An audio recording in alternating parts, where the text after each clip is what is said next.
Shimul Memorial north south school and college কর্তৃক আয়োজিত আজকের অনলাইন ক্লাসে নবম শ্রেণীর সকল শিক্ষার্থীদের শুভেচ্ছা ও স্বাগত। আজকে বাংলাদেশের ইতিহাস ও বিশ্ব সভ্যতা ক্লাস নিয়ে আমি তোমাদের সামনে উপস্থিত হয়েছি জেসমিন খাতুন জসি। সবাই কেমন আছো? নিশ্চয়ই ভালো আছো, সুস্থ আছো। আল্লাহর রহমতে আমিও ভালো আছি। আজকে আমরা সবাই যে ক্রান্তিকালীন অবস্থা পার করছি এবং করোনাকালীন এই সময়ে সবাই আমরা যে যার মতো নিজেদের স্বাস্থ্যবিধি সচেতনতা মেনে চলবো এবং নিজেদের সচেতনতার জন্য আমরা বারবার হাত ধুবো এবং নিজেদের স্বাস্থ্যবিধি সম্পর্কে সার্বক্ষণিক খেয়াল রাখবো, তাই না? যেহেতু আমাদেরকে সুস্থ থাকতে হবে, ভালো থাকতে হবে এবং আগামী দিনের জন্য নিজেদেরকে সকল ভালো থাকার পথ তৈরি করতে হবে। তাই অবশ্যই স্বাস্থ্যবিধি মেনে তোমরা পড়াশোনা করবা এবং ভালো থাকবা। আজকে আমি তোমাদেরকে যে বিষয় পড়াবো তা অবশ্যই তোমরা জানো যে আমাদের ক্লাস হয়ে গেছে এবং রিভিশন ক্লাস চলছে। সেই ক্ষেত্রে দশম অধ্যায় ইংরেজ শাসন আমলের স্বাধিকার আন্দোলন এবং এই অধ্যায়টাতে যে এর আগে অনেক ক্লাস হয়েছে এবং অনেক কিছু তোমরা জেনেছো যে ইংরেজ শাসন আমলের স্বাধিকার আন্দোলনটা ঠিক কিভাবে এসেছিল এবং কিভাবে হয়েছে। তাহলে চলো আজকে আমরা দেখি যে আজকে শিক্ষণ ফলে কি আছে। ইংরেজ শাসন আমলে বাংলার স্বাধিকার ও রাজনৈতিক আন্দোলন এবং এর ফলাফল মূল্যায়ন করতে পারবে। আলোচ্য বিষয় 1857 সালের স্বাধীনতা সংগ্রাম, বঙ্গভঙ্গ 1905 থেকে 1911, বঙ্গভঙ্গের পটভূমি কারণ, স্বদেশী আন্দোলন, খিলাফত আন্দোলন। 1857 সালের স্বাধীনতা সংগ্রাম। 1857 সালের স্বাধীনতা সংগ্রামকে বলা হয় প্রথম স্বাধীনতা সংগ্রাম। এখানে এটাকে বলা হয় সিপাহী বিদ্রোহ। যদি তোমরা কখনো কোথাও দেখো যে সিপাহী বিদ্রোহ, তাহলে 1857 সালের স্বাধীনতা সংগ্রাম এবং সিপাহী বিদ্রোহ দুটো যে একই জিনিস, এটা তোমরা ক্লিয়ার থাকবে। এই বিদ্রোহটাকে কি বলা হয়? মহাবিদ্রোহ বলে আখ্যায়িত করা হয়। কেন? যে ভারতবর্ষের সর্বপ্রথম এটি ছিল ইংরেজ সরকারের বিরুদ্ধে বড় আকারের কোন বিদ্রোহ, যার জন্য এটাকে মহাবিদ্রোহ নামে আখ্যায়িত করা হয়েছে। 1857 সালের এই স্বাধীনতা সংগ্রাম বা সিপাহী বিদ্রোহের যে কারণগুলো ছিল সেগুলো আমি এখন তোমাদের সামনে নিয়ে আসছি। যে আসলে সর্বপ্রথম এখানে কি হয়েছিল, যে লর্ড ডালহৌসি কর্তৃক সত্ত্ববিলোপ নীতি যখন প্রয়োগ করা হয় তখন দত্তক পুত্র তার সম্পত্তির উত্তরাধিকার হতো না এবং ভারতীয় উপমহাদেশে যে বৈষম্যের শিকার হচ্ছিল, এই বৈষম্যের কারণে এই আন্দোলনটাতে একটা সময় পরবর্তীতে সশস্ত্র আন্দোলনে দানা বাঁধে এবং সিপাহীদের মাধ্যমে এই আন্দোলনটা চূড়ান্ত পর্যায়ে পৌঁছে, যার কারণে এদেরকে বলা হয় সিপাহী বিদ্রোহ। স্বাধীনতা সংগ্রামের কারণ, যেটাই স্বাধীনতা সংগ্রাম সেটাই সিপাহী বিদ্রোহ। এই স্বাধীনতা সংগ্রামের কতগুলো কারণ ছিল, কারণগুলোর মধ্যে অন্যতম ছিল রাজনৈতিক কারণ। রাজনৈতিক কারণ, অর্থনৈতিক কারণ, সামাজিক ও ধর্মীয় কারণ এবং সামরিক কারণ। রাজনৈতিক কারণ এটা ছিল সর্বপ্রথম যে ভারতবাসী এখানে তারা শিল্পকে ধ্বংস করে এবং তারা রাজনৈতিক উদ্দেশ্য হাসিলের জন্য ভারতবর্ষে তারা আসে এবং সরাসরি শাসন কোম্পানি, ইস্ট ইন্ডিয়া কোম্পানি রাজনীতিতে প্রবেশ করে এবং তাদের উদ্দেশ্য ছিল এদেশে আধিপত্য বিস্তার করা, যে লক্ষ্যে তারা এদেশের মানুষকে শোষণ এবং বঞ্চনার মতো কর্মপরিকল্পনায় তারা দিন দিন লিপ্ত হতে থাকে। আর এই রাজনৈতিক শোষণ এবং বঞ্চনার হাত থেকে মুক্তি পাওয়ার জন্য পরবর্তীতে এই আন্দোলনটা পর্যাপ্ত পরিমাণ সুদূর প্রসারী হতে থাকে। আর এই সুদূর প্রসারী আন্দোলনের ফলস্বরূপ এই সিপাহী বিদ্রোহ বা স্বাধীনতা সংগ্রাম সংঘটিত হয়। অর্থনৈতিক কারণ, ব্রিটিশ সরকার সর্বপ্রথম উদ্দেশ্য ছিল এদেশের স্থানীয় শিল্পকে ধ্বংস করা এবং স্থানীয় শিল্পকে ধ্বংস করে তারা শিল্প কারখানা গড়ে তোলা এবং ইংল্যান্ডের শিল্প বিপ্লব এবং ফরাসি বিপ্লবের সাথে সাথে এই আন্দোলন বিপ্লবের সঙ্গে সঙ্গে ভারতবর্ষকে তারা তাদের কাঁচা মালের যোগানদাতা হিসেবে ব্যবহার করে এবং সমস্ত কলকারখানা শিল্প প্রতিষ্ঠান কলকাতা কেন্দ্রিক হয়ে ওঠে এবং সেখানকার কাঁচা মাল যোগানদাতা হিসেবে তারা ব্যবহার করে পূর্ব বাংলাকে, যার কারণে এই আন্দোলনটাকে বেগবান হতে তাদের কারণে আন্দোলনটা বেগবান হতে শুরু করে। সামাজিক ও ধর্মীয় কারণ, ব্রিটিশ ইস্ট ইন্ডিয়া কোম্পানি কর্তৃক সমাজ সংস্কারের যে পরিকল্পনাগুলো তারা হাতে ক্ষোভ সৃষ্টি হয়, কারণ তারা সমাজ সংস্কার হিসাবে সতীদাহ প্রথা এবং বাল্য বিবাহ এই পন্থাগুলো হাতে নেয়। বাল্য বিবাহ রোধ করা, সতীদাহ প্রথা উচ্ছেদ করা, কলিঙ্গ প্রথা দূর করা এবং এই যে হিন্দুদের বহু বিবাহ প্রথা এগুলো চালু করার জন্য ভারতবাসীরা তাদের এটা মনে করে যে তাদের ধর্মীয় এবং সামাজিক ভাবে বিভিন্ন ভাবে তারা লাঞ্ছিত হচ্ছে, যার কারণে এই আন্দোলনটা সময় উপযোগী ছিল। সামরিক কারণ, ভারতীয় সৈন্যদের মধ্যে প্রচন্ড তারা বৈষম্য সৃষ্টি করেছিল এবং এই বৈষম্যের কারণে সৈন্যদেরকে পদবি এবং তাদের পদোন্নতি, বেতন ভাতা নিয়ে বিভিন্ন ভাবে তারা লাঞ্ছিত হতে থাকে এবং তারা বৈষম্যের শিকার হয়, যার কারণে এই আন্দোলনটা সূত্রপাত হয়। স্বাধীনতা সংগ্রাম, 1857 সালের 19 মার্চ বন্দুকের গুলি ছিঁড়ে বিদ্রোহের সূচনা করেন মঙ্গল পাণ্ডে নামে এক সিপাহী।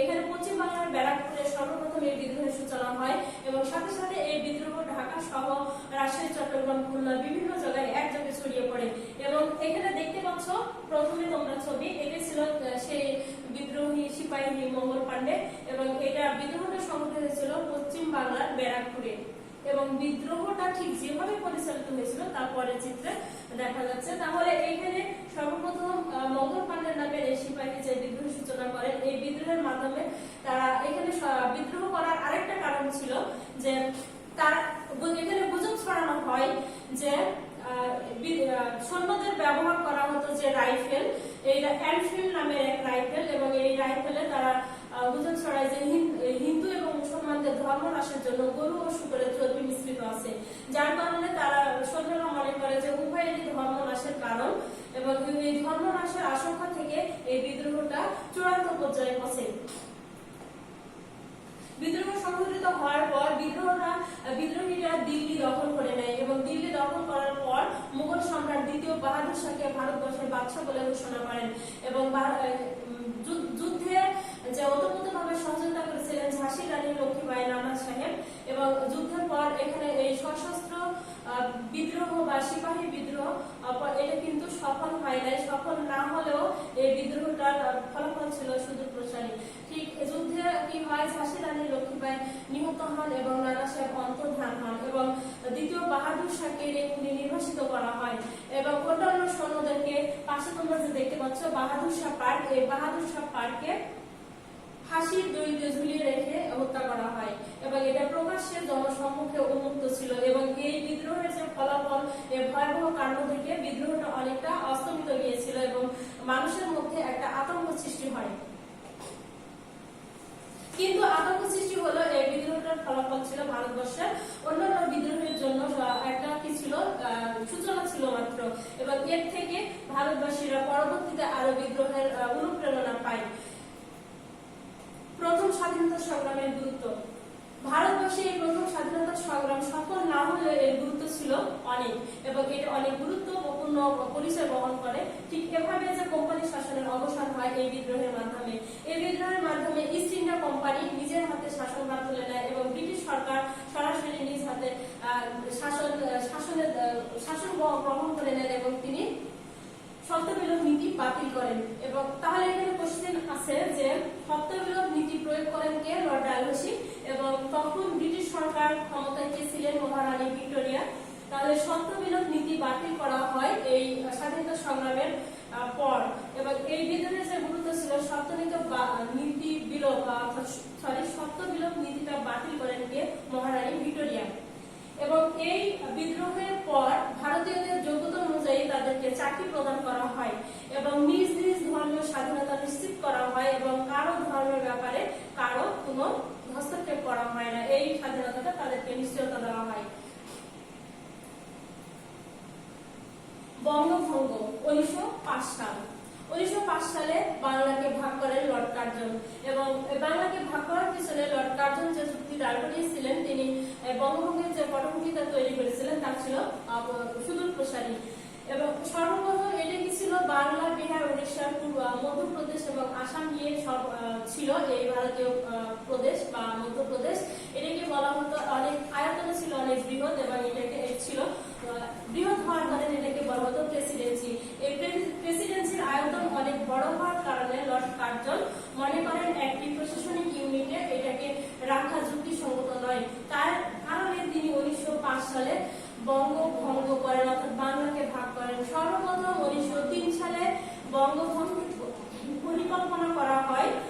1904 সালে তা কার্যকর করা হয় এবং চূড়ান্তভাবে বাংলাকে ভাগ করা হয় 1905 সালে। বঙ্গভঙ্গের পটভূমি। তাহলে বঙ্গভঙ্গের পটভূমি বা প্রেক্ষাপট তৈরি করেছিলেন কে? ভারতের বড়লাট। কবে? 1905 সালে। কখন? 1905 সালের 16 অক্টোবর।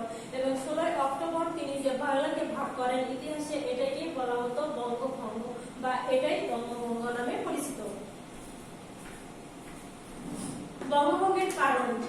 বঙ্গভঙ্গের পিছনে বেশ কিছু কারণ ছিল, যেটা ভারতবাসীর জন্য মানে ভারতবাসীর ইতিহাসে পরবর্তীতে এটা সুদূরপ্রসারী প্রভাব তৈরি করেছে। যার মধ্যে অন্যতম কারণ ছিল প্রশাসনিক কারণ, আর্থসামাজিক কারণ, রাজনৈতিক কারণ। প্রশাসনিক কারণ, যেহেতু এখানে বাংলাটা ছিল অনেক বড় এলাকা এবং এটাকে নিরাপত্তার কারণে লর্ড কার্জন কারণ যুক্তি হিসেবে দাঁড় করান যে নিরাপত্তা দেওয়া সম্ভব না এত বড় এলাকায়। তার কারণে এই প্রশাসনকে তিনি আলাদা ছোট ছোট অঞ্চলে ভাগ করে প্রশাসনিক নিরাপত্তা বৃদ্ধি করেন, যার ফলে তিনি বাংলাকে ভাগ করার পরিকল্পনা করেন। আর্থসামাজিক কারণ। আর্থসামাজিক কারণ এরকম ছিল, যেহেতু সমস্ত অর্থনৈতিক মেরুদণ্ড ছিল কলকাতা কেন্দ্রিক এবং শিল্প প্রতিষ্ঠান কলকাতায় গড়ে উঠেছিল, যার কারণে ভারতবাসীকে এখানে তারা আলাদা করে কলকাতায় বেশ কিছু নেতৃবৃন্দের আবির্ভাব হয় এবং যেখানে তারা ব্রিটিশ সরকারের জন্য তারা হুমকি স্বরূপ মনে করেন, তাই বাংলাকে ভাগ করাটা প্রয়োজন মনে করেন। রাজনৈতিক কারণ। ব্রিটিশ সরকারের বিভেদ ও শাসন নীতির কারণে বাংলাকে ভাগ করা হয়। তারা ভাগ করা শাসন করার এই নীতিটা প্রয়োগ করেন। যেহেতু ব্রিটিশ সরকার এই দেশে কি চেয়েছিলেন, সর্বপ্রথম তারা কি করেছিলেন? পোড়ার মাটির নীতি গ্রহণ করেছিলেন। এদেশে তারা প্রতিষ্ঠিত হয়েছিলেন, তাদের দরকার ছিল আসলে দেশের অর্থ, যার কারণে তারা রাজনৈতিক উদ্দেশ্য হাসিলের জন্য কংগ্রেস এবং ভারতবাসীর বেশ কিছু নেতার মধ্যে যে নেতৃত্ব গড়ে ওঠে, এই নেতৃত্বটাকে আলাদা করার জন্যই লর্ড কার্জন বাংলাকে ভাগ করাটাকে যুক্তিসঙ্গত মনে করেন। বঙ্গভঙ্গের প্রতিক্রিয়া। 1905 সালে বঙ্গভঙ্গ ঘোষণার ফলে বাংলার মানুষের মধ্যে মিশ্র প্রতিক্রিয়া দেখা দিয়েছিল, বিশেষ করে হিন্দু মুসলমানদের মধ্যে। এর মধ্যে পূর্ব বাংলার মুসলমানরা নবাব সলিমুল্লাহর নেতৃত্বে এই বঙ্গভঙ্গকে স্বাগত জানায় এবং নতুন প্রদেশের যে সংখ্যাগরিষ্ঠ অংশ ছিল মুসলমান, এই মুসলমানরা এই বঙ্গভঙ্গের জন্য এক কথায় খুশি হন, কিন্তু অন্য একটি সম্প্রদায় এই বঙ্গভঙ্গের জন্য খুশি হতে পারেন নাই, সেটা ছিল হিন্দু সম্প্রদায়। হিন্দু সম্প্রদায়ের চাপের মুখের কারণে এবং পরবর্তীতে তারা বিভিন্নভাবে এই বঙ্গভঙ্গের বিরোধিতা করে, বিরোধিতার কারণে শেষ পর্যন্ত ব্রিটিশ সরকার এই বঙ্গভঙ্গ রদ করতে বাধ্য হন এবং ভারত সফরে এসে রাজা পঞ্চম জর্জ 1911 সালে বঙ্গভঙ্গের রদের ঘোষণা দেন। এখানে একটা গুরুত্বপূর্ণ কোশ্চেন যে বঙ্গভঙ্গ রদ করা, রদ কথাটার অর্থ তোমরা অবশ্যই বুঝো, রদ মানে কি করা? বন্ধ করা। 1905 সালে বাংলাকে ভাগ করা হয় আর 1911 সালে বাংলাকে আবার যুক্ত করা হয়, মানে বাংলা ভাগটাকে বন্ধ করা হয়। এটাকে বলা হচ্ছে বঙ্গভঙ্গ রদ করা। তাহলে এখানে ইম্পর্টেন্ট যেটা কোশ্চেন যে বঙ্গভঙ্গ রদের ঘোষণা কে দেন? রাজা পঞ্চম জর্জ। কবে? কত সালে? 1911 সালে। এটা আবার কোশ্চেনটা ভুলে আসতে পারে যে বঙ্গভঙ্গ রদ করা হয় কত সালে? 1911 সালে। ঠিক বঙ্গভঙ্গের যে হিন্দু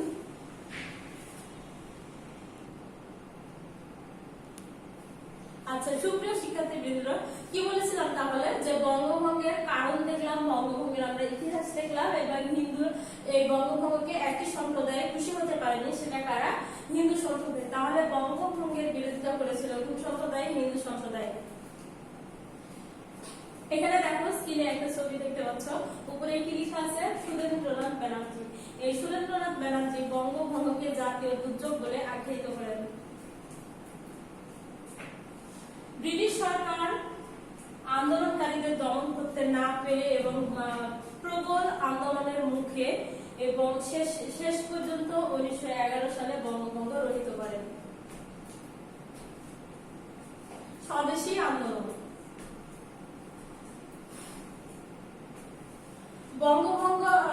বঙ্গভঙ্গের পর বঙ্গভঙ্গটাকে যখন রহিত করা হলো, তারপরে এই আন্দোলনটাকে বিভিন্ন পর্যায়ে আবার প্রসারিত হতে থাকে। তার মধ্যে একটি ছিল স্বদেশী আন্দোলন। এই স্বদেশী আন্দোলনের অর্থ কি? নিজ দেশ এবং নিজ দেশের স্বাধিকার রক্ষা করার জন্য। যেহেতু আমাদের এই অধ্যায়ের শিক্ষণীয় বিষয়টা হচ্ছে স্বাধিকার আন্দোলন, তাহলে নিজ দেশের স্বাধীনতা রক্ষা করার জন্য এই স্বদেশী আন্দোলনটা নামা দিয়ে ওঠে। স্বদেশী আন্দোলনের মূল লক্ষ্য ছিল দুইটা, বা কর্মসূচি বলতে পারো, লক্ষ্য বলতে পারো। একটা ছিল বয়কট আর অন্যটি স্বদেশী। বয়কট কথাটি শুধুমাত্র বিলেতি পণ্য ব্যাপক অর্থে ব্যবহার করা হয় এবং এটা বিলেতি পণ্য বর্জনের মধ্যে দিয়ে সীমাবদ্ধ থাকে না, এবং বিলেতি শিক্ষা বর্জন কর্মসূচির মাধ্যমে এই বয়কট আন্দোলনটা যুক্ত হতে থাকে। গ্রামে গ্রামে ঘুরে বিপ্লবীরা দেশি পণ্য ক্রয়ে উৎসাহিত করে এবং বিদেশি পণ্য নিরুৎসাহিত করার জন্য প্রচেষ্টা চালান, এবং বিভিন্ন কবি সাহিত্যিকরা গ্রামে গ্রামে ঘুরে বিভিন্ন কবিতা, গান এবং শ্লোক গেয়ে গিয়ে স্বদেশী আন্দোলনটাকে বেগবান করার চেষ্টা করেন। তার মধ্যে বরিশালের অন্যতম চারণ কবি মুকুন্দ দাস অন্যতম ছিলেন। ঠিক এই স্বদেশী আন্দোলনকে বেগবান করার জন্য বিশ্বকবি রবীন্দ্রনাথ ঠাকুর জাতীয় সঙ্গীত রচনা করেন, এবং এই আন্দোলনটাকে সংগঠিত করার জন্য বিভিন্ন সংগঠন তৈরি হয় এবং বিভিন্ন গুপ্ত সমিতি তৈরি হয়, যার মধ্যে অন্যতম ছিল ঢাকার অনুশীলন সমিতি, ব্রতি, ফরিদপুরের ব্রতি, এবং এছাড়াও আরো এরকম বিভিন্ন সংগঠন তৈরি হয়, যার মাধ্যমে এই সংগঠনগুলো এই স্বদেশী আন্দোলনটাকে বেগবান করে এবং দেশি পণ্য উৎপাদন বৃদ্ধি পায়, বিভিন্ন শিল্প কারখানা গড়ে ওঠে।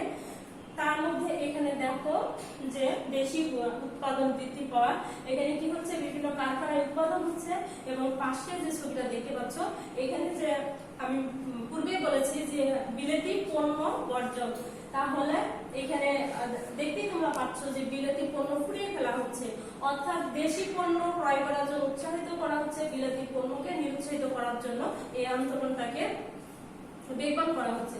এই স্বদেশী আন্দোলনকে সামনে রেখে বিভিন্ন কবি সাহিত্যিকরা যে লেখনের মাধ্যমে প্রকাশ করেন, তার মধ্যে তারা বিভিন্ন স্লোগান বের করেছিলেন, যেমন দেশি পণ্য কিনে হও ধন্য।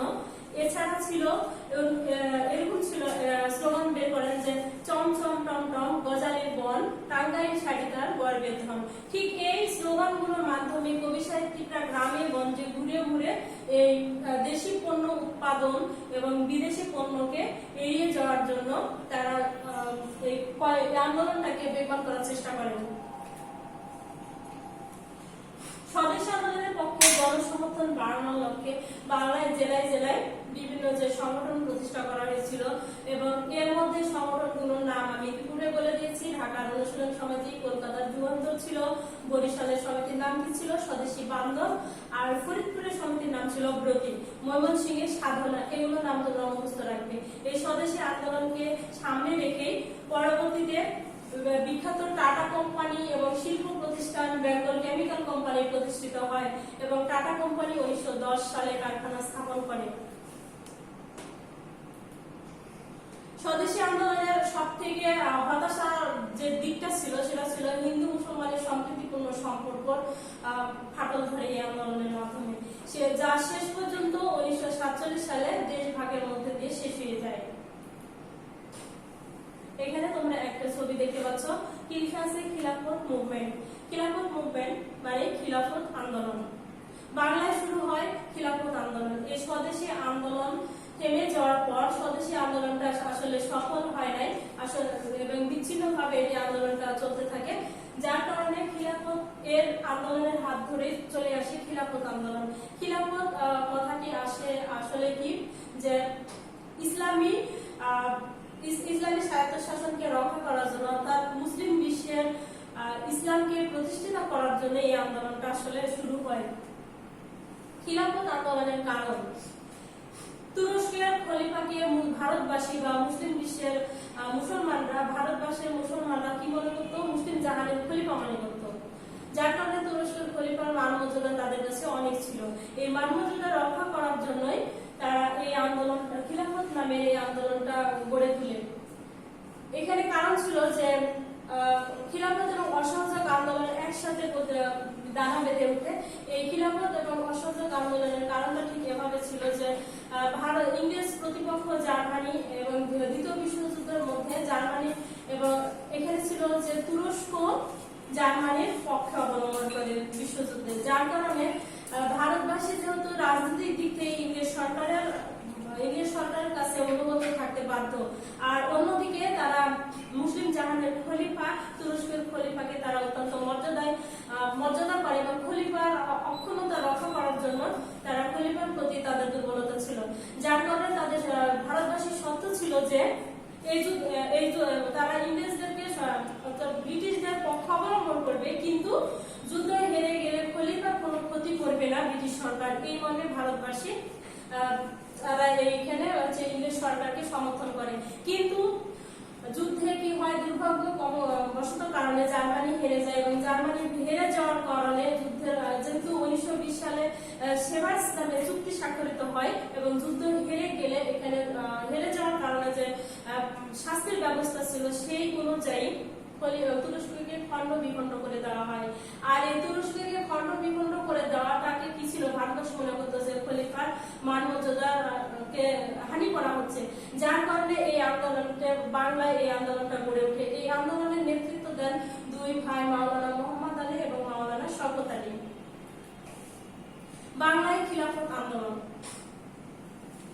1919 সালের 18 ডিসেম্বর অনুষ্ঠিত হয় এক সভা এবং সভায় কমিটি গঠন সহ খিলাফত আন্দোলনের যে নেতা মাওলানা মোহাম্মদ আলী এবং মাওলানা শওকত আলীর মুক্তির দাবি করা হয় এবং তাদের এই মুক্তির দাবিতে বাংলায় এই খিলাফত আন্দোলন গঠিত হয় এবং এই খিলাফত আন্দোলনের হাত ধরে পরবর্তীতে 1920 সালে খিলাফত ইস্তিহার প্রকাশ করে সরকারের বিরুদ্ধে অসহযোগ আন্দোলনের আহ্বান করেন এবং এই অসহযোগ আন্দোলনের ডাক দেন মহাত্মা গান্ধী। খিলাফত ও অসহযোগ আন্দোলনের তাৎপর্য। খিলাফত ও অসহযোগ আন্দোলনের তাৎপর্যটা ঠিক এরকম ছিল যে এই আন্দোলনটা ছিল সুদূরপ্রসারী এবং এই আন্দোলন দুটাই গণবিচ্ছিন্নভাবে পরিচালিত হয়েছে। গণবিচ্ছিন্নভাবে পরিচালিত হওয়ার পরও এখানে ভারতবর্ষে ব্রিটিশ সরকারের বিরুদ্ধে তারা তাদের অবস্থান নিশ্চিত করেছে এবং এই আন্দোলনের কারণে বিশ্বকবি রবীন্দ্রনাথ ঠাকুর নাইট উপাধি বর্জন করেছিল। ইংরেজ সরকার কর্তৃক 1919 সালে রবীন্দ্রনাথ ঠাকুরকে নাইট উপাধি দেওয়া হয়েছিল এবং এই জালিয়ানওয়ালাবাগ নামক হত্যাকাণ্ড সংঘটিত হয়। এই হত্যাকাণ্ডের প্রতিবাদে বিশ্বকবি রবীন্দ্রনাথ ঠাকুর নাইট উপাধি বর্জন করেন এবং ব্রিটিশ সরকারকে তারা জানিয়ে দিতে সমর্থ হন যে ভারতবাসী ব্রিটিশ সরকারের অনৈতিক কার্যকলাপের বিরুদ্ধে তারা সোচ্চার।